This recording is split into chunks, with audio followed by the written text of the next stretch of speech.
3, versículos 1 al 3.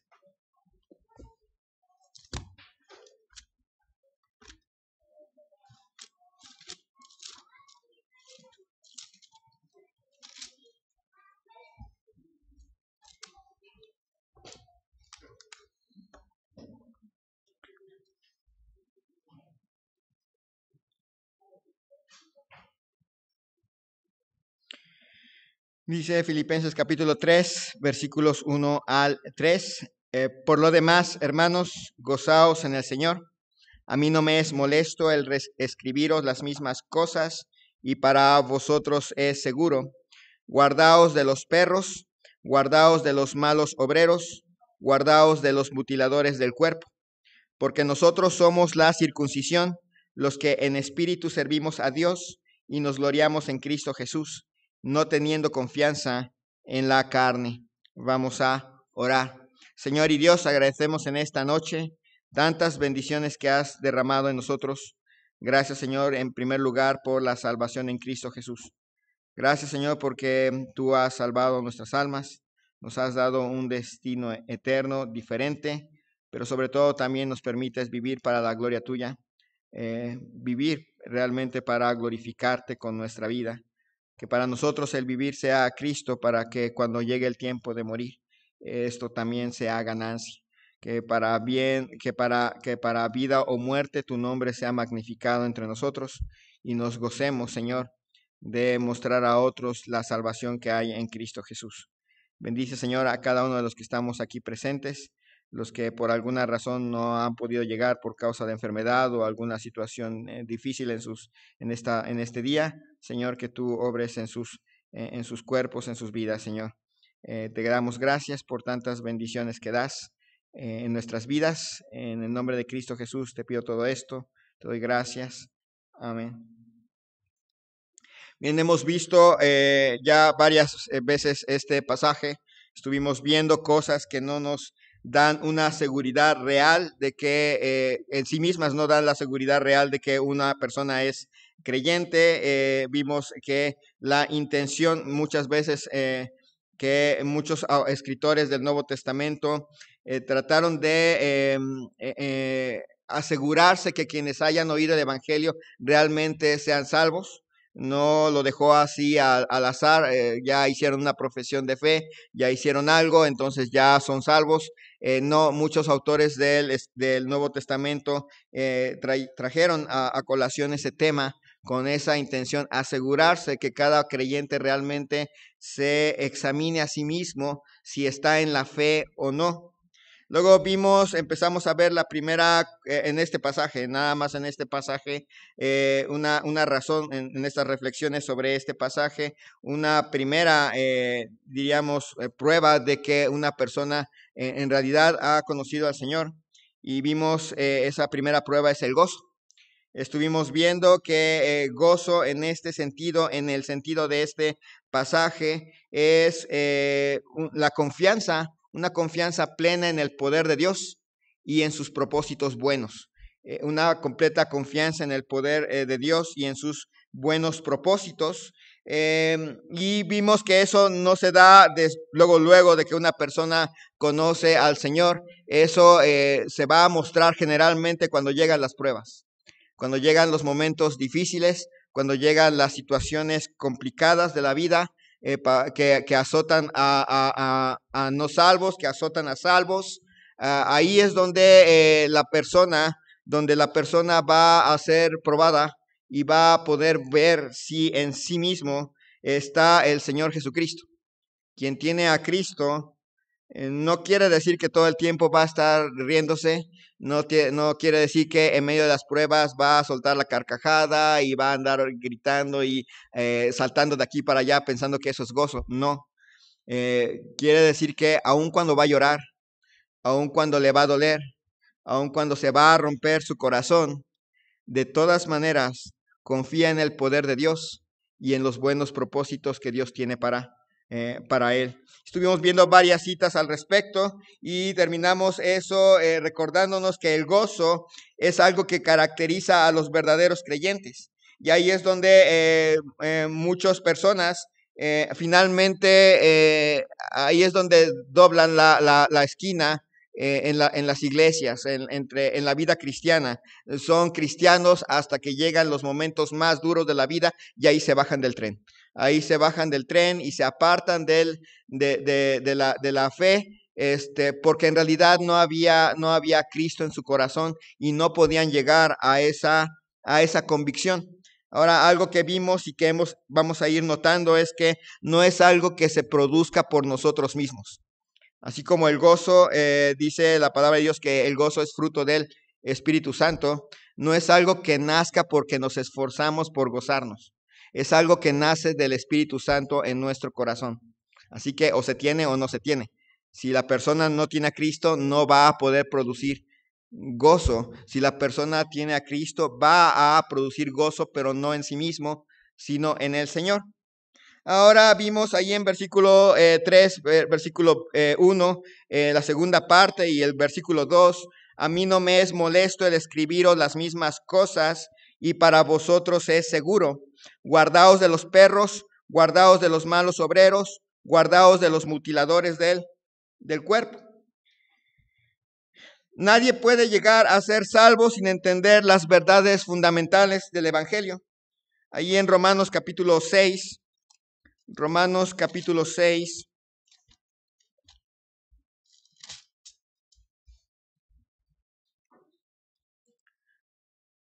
versículo 17.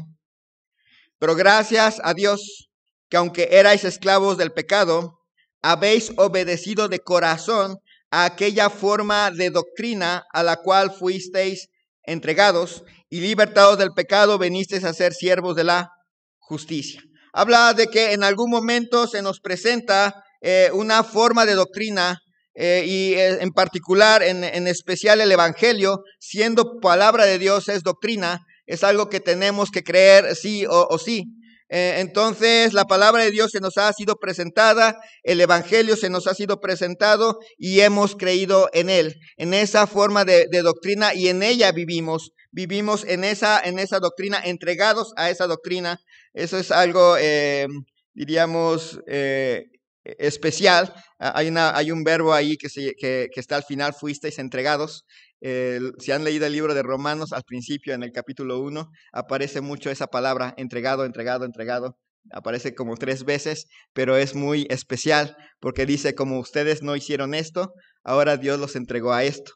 Y como hicieron esto, ahora Dios los entregó a esto. Y como hicieron aquello, ahora Dios los entregó a eso. Y la idea es que finalmente el hombre pecador, Dios finalmente lo entrega. Dios lo entrega a sus pasiones, Dios lo entrega a su corazón, a la inmundicia de su corazón. Dios lo entrega a pasiones vergonzosas y así va haciéndoles, dejándoles la idea de, pues ya los deja a hacer lo que quieran y a destruirse a sí mismos. Bueno, aquí es al revés. Aquí al presentarnos el Evangelio, hemos sido entregados a esa doctrina y ahí queda, y ahí permanecemos. Dice Romanos capítulo 10, versículo 14 y 17. ¿Cómo pues invocarán a aquel en el cual no han creído? ¿Y cómo creerán en aquel de quien no han oído? ¿Y cómo oirán sin haber quien les predique? Y luego el 17, así que la fe es por el oír, y el oír por la palabra de Dios. Es la palabra de Dios la que produce la fe. Es la palabra de Dios la que impacta nuestra vida. Es la palabra de Dios la que toca nuestro corazón. Y es la palabra de Dios la que finalmente hace un impacto en nuestra vida, de modo que nosotros llegamos al Evangelio. Por eso no puede haber una persona salva que no haya sido expuesta al Evangelio. Las personas que no son expuestas al Evangelio, son expuestas a una obra de teatro con rondalla, por ejemplo, o a una cantata, pero que no termina con la predicación clara del Evangelio, o a una conferencia donde el predicador habla de muchas cosas, pero no habla del Evangelio, y luego hacen la invitación y la persona llega, se arrodilla.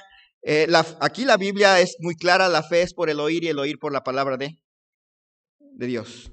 Lo que produce fe verdadera es la palabra de Dios. Es la Biblia la Biblia usada por Dios para llegar a nuestros corazones. Nadie puede llegar a ser salvo sin entender las verdades fundamentales, no todo el evangelio completo de una manera amplia y completa y entendiendo la doctrina de la Trinidad, no, nada más las verdades fundamentales del evangelio, pero Efesios capítulo 4, versículo 11. Efesios capítulo 4, versículo 11 al 14. Y él mismo constituyó a unos apóstoles, a otros profetas, a otros evangelistas, a otros pastores y maestros, a fin de perfeccionar a los santos para la obra del ministerio, para la edificación del cuerpo de Cristo, hasta que todos lleguemos a la unidad de la fe y del conocimiento del Hijo de Dios, a un varón perfecto, a la medida de la estatura de la plenitud de Cristo, para que ya no seamos niños fluctuantes, llevados por doquiera de todo viento de doctrina, por estratagema de hombres que para engañar emplean con astucia las artimañas del error, sino que siguiendo la verdad en amor, crezcamos en todo en aquel que es la cabeza, esto es Cristo. Pero no podemos quedarnos en un punto y no crecer. A menos que uno acepte el evangelio, crea en Cristo, se arrepienta, y ese fue el último acto de nuestra vida. Inmediatamente después, y ya nos fuimos al cielo. El hecho de que haya personas que dicen que son salvas, pero no están interesadas en crecer, no están interesadas en crecer espiritualmente, no les interesa aprender nada más, no quieren aprender nada más, ya nos dice una cosa interesante de la vida. Algo pasa en ese corazón. Cuando una persona es por naturaleza, por decisión personal, en ese deseo de no querer crecer, de desaprovechar toda oportunidad de crecimiento, ya nos dice mucho de qué hay realmente en el corazón de la persona. Dios constituye, dice ahí, y él mismo constituyó a unos apóstoles, a otros profetas, a otros evangelistas, a otros pastores y maestros. Viene de un versículo muy interesante, viene del texto de la unidad del Espíritu, pero luego dice, por lo cual dice, subiendo a lo alto, llevó cautiva la cautividad y dio dones a los hombres. Y esto de que subió, que es, sino que también había descendido primero a las partes más bajas de la tierra. El que descendió es el mismo que también subió por encima de todos los cielos para llenarlo todo. Y él mismo constituyó a unos apóstoles, a otros profetas, a otros evangelistas, a otros pastores y maestros. Estaba bonita esta cita, me acuerdo fue de las primeras citas que vimos cuando tenía, qué serían, no sé si 20 y tantos años, 22, 23 años, y me dijo el hermano Albino, el pastor Albino, que diera clase de escuela dominical a los adultos. Es la clase que todo el mundo le tiene miedo, porque los adultos por alguna razón tienen la característica de hacer llorar a sus maestros. He visto llorar a 2 maestros por culpa de los adultos. No sé qué les hacen. Bueno, sí sé qué les hacen. Sí sé qué les hacen porque también me tocó a mí. Y llegamos a este pasaje. Y estaba esa lucha, decía, por lo cual subiendo a lo alto, llevó cautiva la cautividad y dio dones a los hombres. Y eso de que subió, que es, sino que también había descendido primero a las partes más bajas de la tierra, etcétera. Y vimos en aquella ocasión que en el contexto, que es importante, el contexto es importante de dónde viene este texto. Este texto viene del Salmo 68. Y en el Salmo 68 la idea es de un capitán que vence, que toma una ciudad, agarra a los habitantes de esa ciudad, los convierte en sus prisioneros, y como prisioneros tiene derecho de agarrar a esos prisioneros y darlos a unos para esto, darlos a otros para esto, darlos a otros para aquello. Ese es el contexto en general. Y aquí estaba la lucha de que decía, no, es que este texto dice que Cristo bajó a los infiernos, etcétera, etcétera, etcétera. Y aunque esa doctrina tiene una aparición histórica específica, en un momento de la historia aparece, y antes de ese momento histórico no aparece, Pero en el contexto, y si ustedes se fijan, tiene lógica. En el contexto, Cristo baja a este mundo por medio de su sacrificio en la cruz, vence la muerte, toma prisioneros, y a esos prisioneros, a unos los constituye apóstoles, a otros los constituye profetas, a otros evangelistas, a otros pastores y maestros, y ese grupito de prisioneros se los concede a la iglesia. La iglesia recibe como regalo prisioneros. Esos prisioneros son apóstoles, profetas, etcétera, y están ahí como prisioneros, son regalos. Así que uno, regalo de Dios. No, no es cierto. Pero la idea es eso. ¿Y para qué los constituye? A fin de perfeccionar a los santos para la obra del ministerio, para la edificación del cuerpo de Cristo. La meta de, Dios concede a cada iglesia estos prisioneros que tienen como trabajo perfeccionar a los santos, ayudarles a madurar. Ayudarles a madurar para la obra del ministerio, para que todos puedan servir. Ese es el trabajo. El trabajo de un pastor, el trabajo de otros líderes en la iglesia, en el lado espiritual, es ayudarlos a madurar para que puedan ustedes participar en la obra del ministerio para la edificación del cuerpo de Cristo. Lo estábamos viendo cuando vimos discipulado y vimos que la idea del discipulado es todos trabajando para el crecimiento de todos, apoyándose mutuamente, animándose mutuamente, ayudándose mutuamente para que todos salgamos edificados. Entonces, la meta para estos obreros es ayudar a otros a madurar para que todos participen en la obra, para que todos participen en la edificación del cuerpo de Cristo, hasta que todos lleguemos a la unidad de la fe y del conocimiento del Hijo de Dios, a un varón perfecto a la medida de la estatura de la plenitud de Cristo. ¿Cuándo se va a acabar ese trabajo? Cuando estamos en el cielo. Así que la iglesia siempre es un cuerpo o un grupo de creyentes en formación. Siempre somos un grupo de creyentes en formación. Siempre vamos creciendo, nunca dejamos de crecer, siempre hay oportunidades para crecer, para que ya no seamos niños fluctuantes llevados por doquiera de todo viento de doctrina, por estratagema de hombres que para engañar emplean con astucia las artimañas del error. Para que ya no seamos niños fluctuantes. Es dar todas las herramientas necesarias para que ustedes mismos ya no sean niños fluctuantes, llevados por cualquiera persona que llega y les dice esto es así o esto es así. Ustedes puedan saber las bases doctrinales. En realidad, Dios no quiere que andemos pensando, ahora hoy amanecí con ganas de ser de los mormones. Y al otro día, hoy quiero ser testigo de Jehová. Mañana, yo quiero ser presbiteriano. Y luego, no, pues a mí se me ocurrió el día de hoy ser, ¿cuáles son los otros adventistas del séptimo día? Y así andan, Es que lo vi en internet, hermano, vi en internet, y me gustó esa predicación. Yo sé que decía una barbaridad, pero me gustó porque hablaba bien bonito. Y no es la voluntad de Dios. Por un lado, no es la voluntad de Dios que uno de sus hijos se niegue a crecer.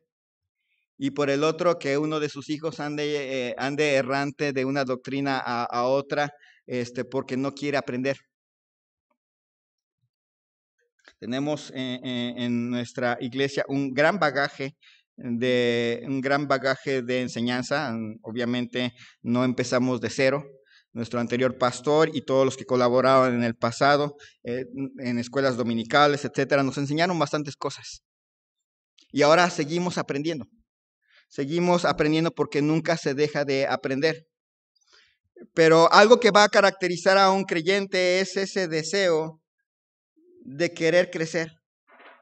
Es ese deseo de querer madurar. Es ese deseo de avanzar. Imagínense a una persona que ya tiene 10 años y se ve como de un bebé de 1 año.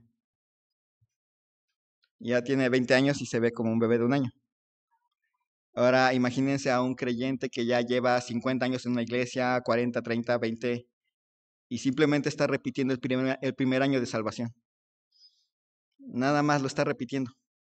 No crece, no sabe nada, no le gusta nada. hay un problema en su vida espiritual, muy serio.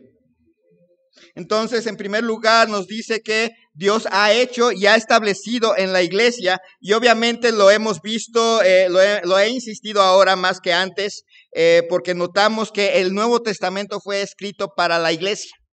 Y en verdad se nota bastante claro que la voluntad de Dios es que el creyente crezca en una iglesia. No es la voluntad de Dios que el creyente crezca por fuera. Se nota bastante por el estilo del Nuevo Testamento. Si Dios no hubiera considerado necesaria la iglesia, no la crea. Si Dios no hubiera considerado que la iglesia local es importante, no la hace. Y en lugar de poner Efesios, diría al Efesio, o al Romano, o al Colosense. Pero dice Colosenses, Filipenses, Efesios. Congregaciones. Entonces vemos en primer lugar esa necesidad de crecer. Filipenses capítulo 1, versículos 27 al 28.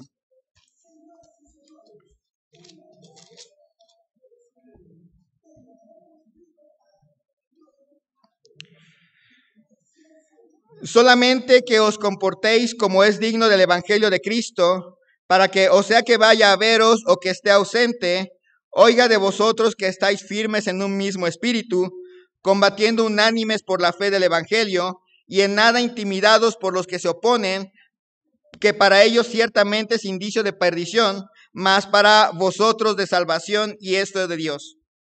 Anteriormente al capítulo 3, Pablo había escrito de que hay gente que se va a oponer y Pablo les dice, no le tenga miedo. Pero en capítulo 3, ahora dice, a mí no me es molesto el escribiros las mismas cosas y para vosotros es seguro.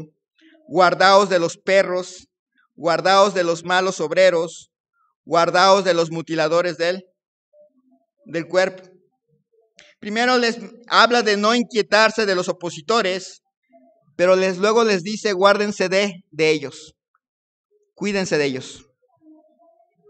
Ahora usa un vocabulario que en el siglo XXI no nos gusta, ¿verdad?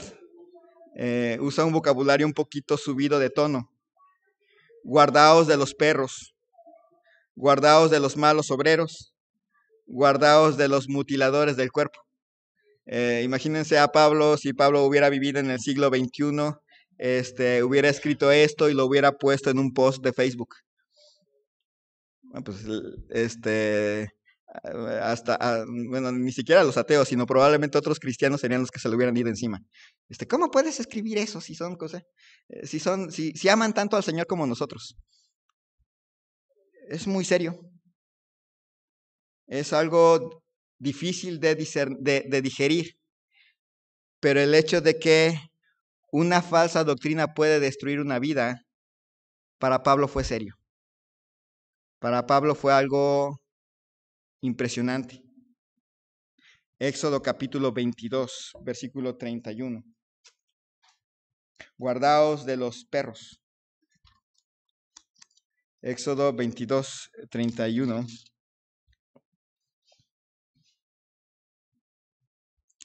Y me seréis varones santos, no comeréis carne destrozadas por las fieras en el campo, a los perros las echaréis. Básicamente, como vamos a ver en otro versículo, los perros de los que habla allí no eran, no necesariamente las mascotas, pero definitivamente los perros como nosotros los vemos, las mascotas que ahí tenemos, y que son lindas, simpáticas y agradables, no eran animales limpios, según el Antiguo Testamento.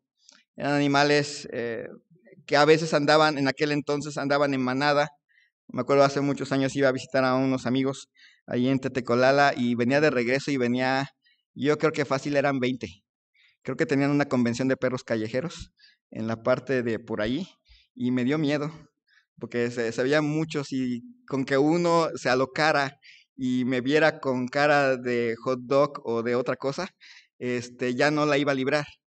Y ahí estaban los perros y iban, pero por muchos, y daban miedo. Ya muchos dan miedo al final de cuentas. Los perritos chiquitos, me acuerdo, los famosos chihuahuas, los tenemos, son caros, pero en la época prehispánica no tendría un maya, no tendría un chihuahueño en su casa. Estaría en el campo comiendo ratones. No eran agradables los perritos chihuahuas. Pero ahora los tenemos como que los super perritos. Los perros en aquel entonces eran animales salvajes, eran animales que andaban en manada, eran animales impuros, eran animales que no estaban como para acercarse a ellos. Primera de Reyes, capítulo 14, versículo 11.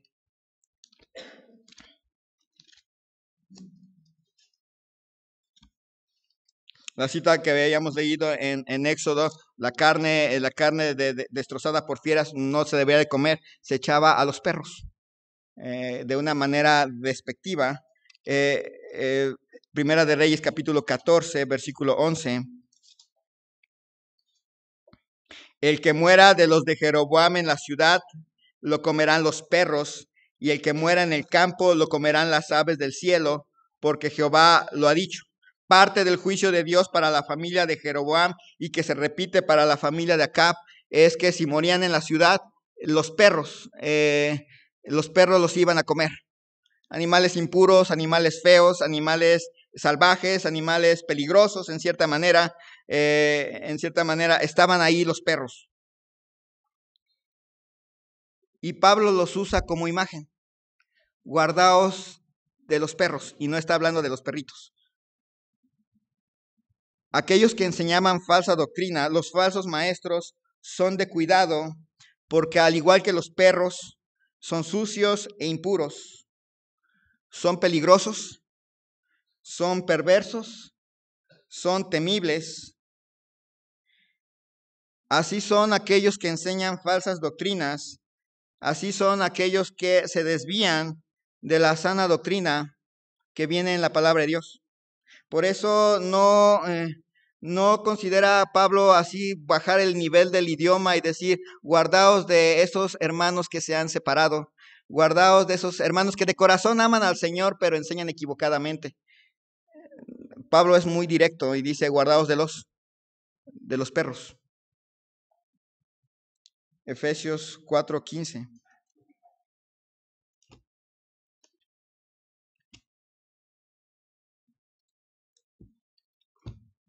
Efesios 4:15.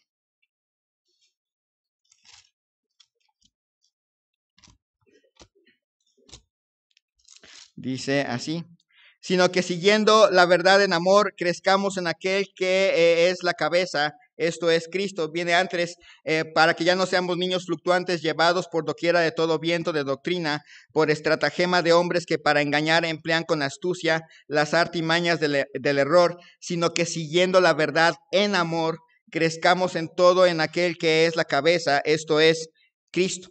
En el siglo XXI, especialmente en nuestro siglo, el llamado siglo de la tolerancia y la diversidad, se considera falto de amor el señalar errores doctrinales, el señalar errores claves de doctrinas fundamentales. Ya vimos que la Biblia las enseñanzas se pueden dividir en doctrinas fundamentales, doctrinas generales, pero al final de cuentas doctrinas y principios y opiniones.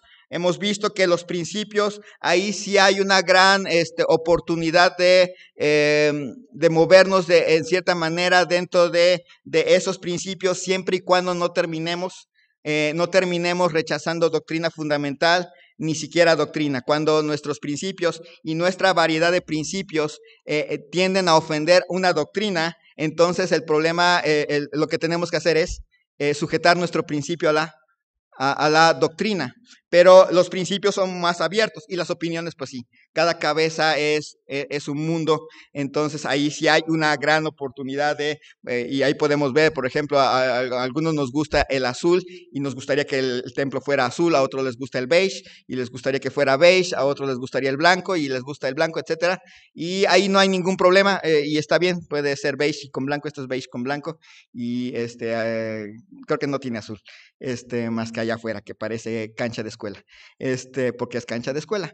Pero en general hay opiniones, pero cuando hablamos de doctrina fundamental, aquellas doctrinas que si no se creen o no se creen correctamente van a conducir a la persona al infierno, ahí no hay oportunidad pues es que enseña diferente doctrina fundamental, pero de todo corazón sigue al Señor. Ahí no hay esa oportunidad. Pablo es bastante tajante en ello, pero la verdad no excluye al amor. Sí es cierto, en este sentido se señala el error por amor a las ovejas. Por amor a las ovejas es importante señalar los errores doctrinales fundamentales y es importante señalar los errores de doctrina. Son importantes. Hechos capítulo 20, versículo 29.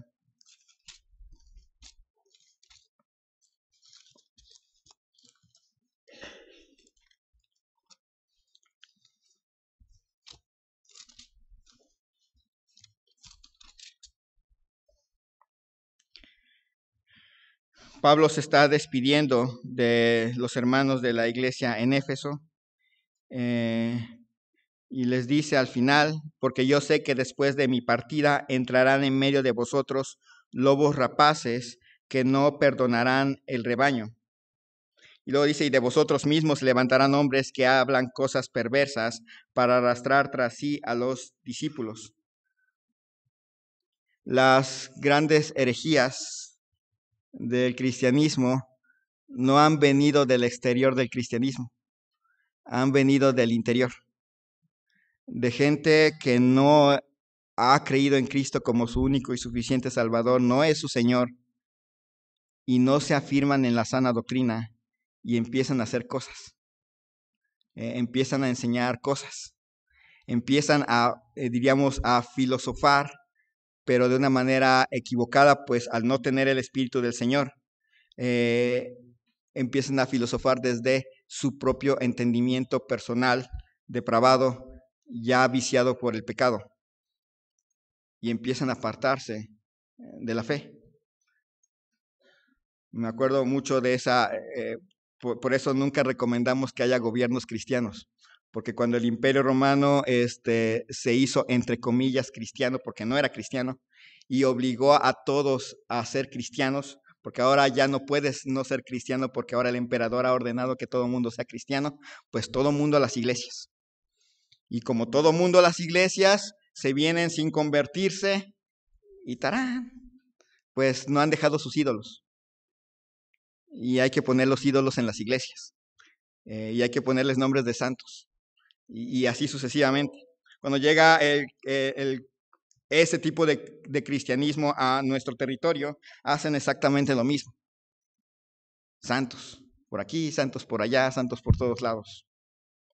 La falta de crecimiento espiritual, la falta de doctrina, lleva a personas a seguir a este grupo de personas.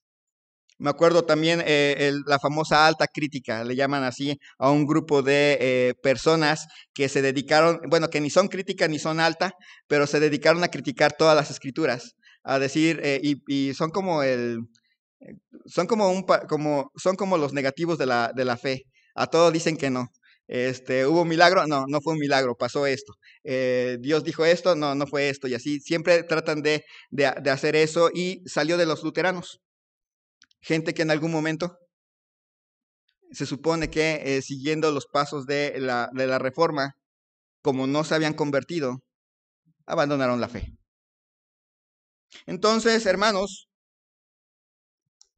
guardarse de los perros es una tarea. Y para hacerlo hay que afianzarse en la sana doctrina. Primera de Timoteo 4:1.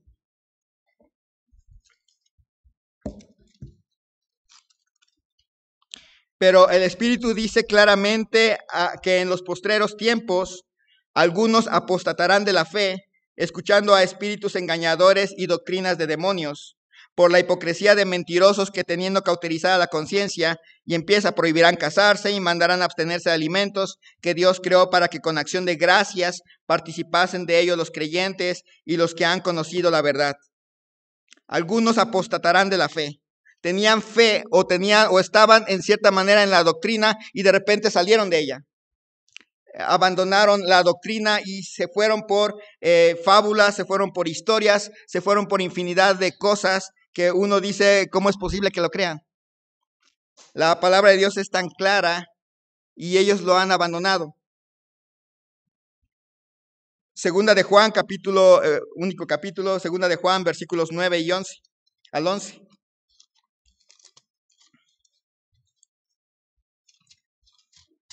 Hay una alerta clara a que en los postreros tiempos iban a llegar personas que iban a salir desde las iglesias a desviar la fe, que iban a apostatar de la fe. Y dice segunda de Juan, versículos 9 al 11, cualquiera que se extravía y no persevera en la doctrina de Cristo, no tiene a Dios.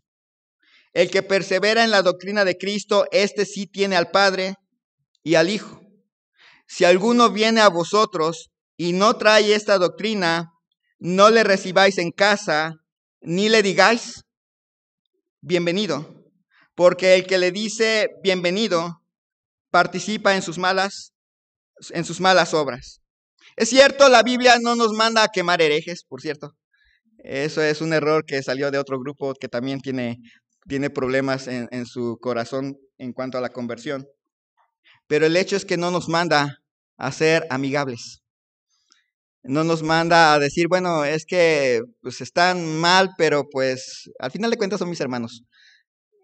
No, manda prácticamente a que les evangelicemos, a que sepamos, no son bienvenidos en el sentido de bienvenido, testigo de Jehová, pase a su casa y puede platicar conmigo y enseñarme y porque pues, estamos juntos en el amor en Cristo.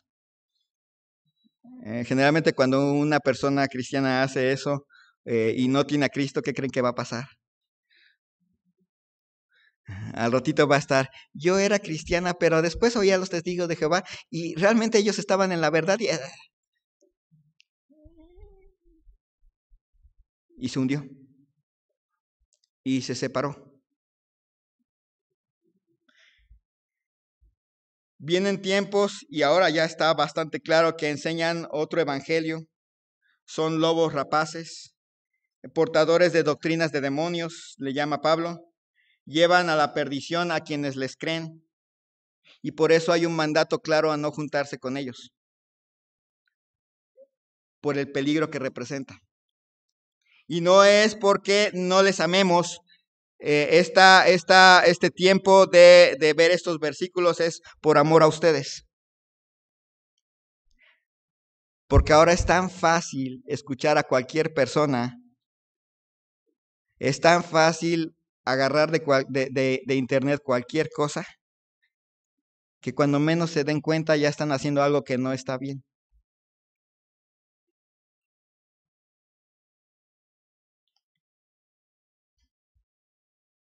Termino con Gálatas capítulo 1, versículo 14. Particularmente en Filipenses, si ustedes se fijan, dice, guardaos de los perros, guardaos de los malos obreros, guardaos de los mutiladores del cuerpo, porque nosotros somos la circuncisión, los que en espíritu servimos a Dios y nos gloriamos en Cristo Jesús, no teniendo confianza en la carne.